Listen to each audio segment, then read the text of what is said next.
อนนี้กำลังขามบักเนาะบักท่าดินแดง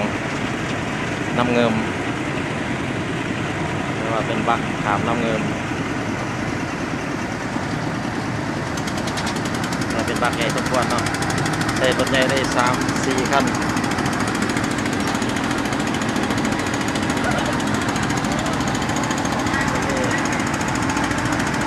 เป็นรถแกงงัวน้ำบักโตท่าดินแดงจะกว้างกว่าบักหน้าแท้เนาะขี่บักประมาณใช้เวลาอยู่3 นาทีเนาะกว้างกว่าหน้าแท้ใช้เวลาแต่2 นาทีไป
ว่า3 นาทีพอดีเป๊ะเลยเนาะ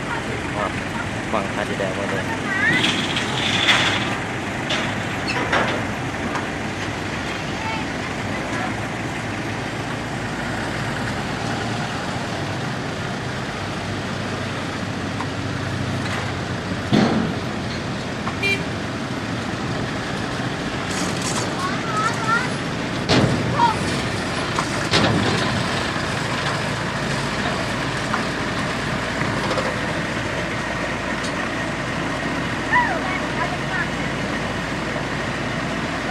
ไหลกลับขึ้น